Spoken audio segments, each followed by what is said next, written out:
آپ تمام فرقوں کو مسلمان سمجھتے ہیں، سب کے پیچھے نمازیں پڑھتے ہیں، خواہ شرک کرے یا یہ کرے، خلاف سنت نماز پڑھ رہے ہوں، تمام طریقوں سے نماز کیا رسول اللہ سے ثابت ہے؟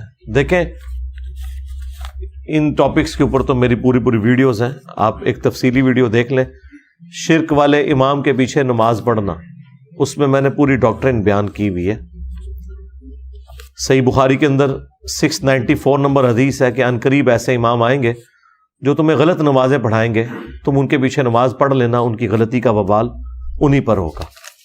اور اس سے اگلی جو حدیث ہے صحیح بخاری میں 695 نمبر، حضرت عثمان غنی رضی اللہ تعالیٰ عنہ کو جب باغیوں نے، بلوائیوں نے محصور کر دیا تو لوگوں نے پوچھا کہ ہم ان کے پیچھے نماز پڑھ لیں کیونکہ مسجد پہ ان کا قبضہ ہے، تو انہوں نے کہا نماز ایک مسلمانوں میں نیکی کا کام ہے، نیکی کے کاموں میں ان کا ساتھ دو اور برائی میں ان سے الگ رہو۔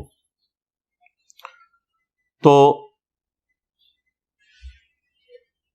اس حدیث کے اوپر امام بخاری نے باب باندھا ہے، باغی اور بدعتی کے پیچھے نماز پڑھنے کا حکم، یعنی حضرت عثمان غنی رضی اللہ تعالیٰ عنہ سے یہ فتویٰ انہوں نے نقل کیا۔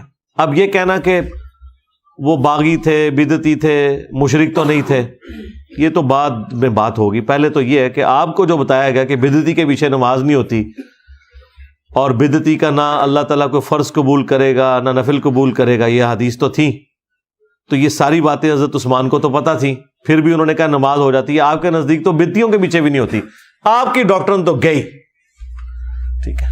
اب رہ گیا جو کلمہ گو مشرک ہے، تو چونکہ کلمہ گو ہے، اہل قبلہ ہے، نبی الاسلام کو خاتم النبیین مانتا ہے، اگر تعویل کی کہیں غلطی لگی ہے تو بس اس کی اصلاح کی آپ کوشش کریں گے۔ اگر آپ اسے کافر ڈکلیئر کر دیں گے پھر آپ اسے کیا دعوت دیں گے؟ اس سے تو کوئی اینڈ رزلٹ نہیں نکلے گا، اور یوں آپ کرالریز بنانا شروع کر دیں تو اس کا تو اینڈ ہی کوئی نہیں ہے، سیدھی سی بات ہے۔ دیکھیں کل تک یہ لوگ کہتے تھے کہ شیعہ کافر ہے کیونکہ صحابہ کو گالیاں نکالتے ہیں، جب ہم نے بنو امیہ سے گالیاں ثابت کی ہیں اب انہوں نے اپنا فتوی ہی واپس لے لیا، کہتے ہیں نہیں صحابہ کو گالی دینے سے اب کافر تو ہوتا ہی نہیں ہے، پہلے تو ہوں سی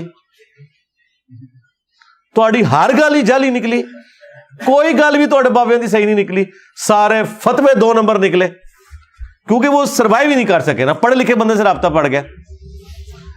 پڑھے لکھے بندے سے جب آپ کا واسطہ پڑے گا تو آپ کے فتووں کے ساتھ یہی کچھ ہوگا۔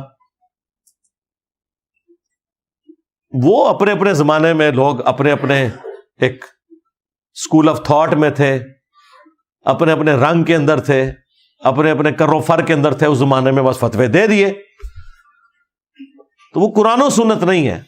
کسی امام کا کوئی فتویٰ کہ فلاں کے پیچھے نماز ہوتی ہے نہیں ہوتی، چاہے وہ امام بخاری ہو، امام احمد بن حنبل ہو، یا آج کا کوئی امام کعبہ ہو،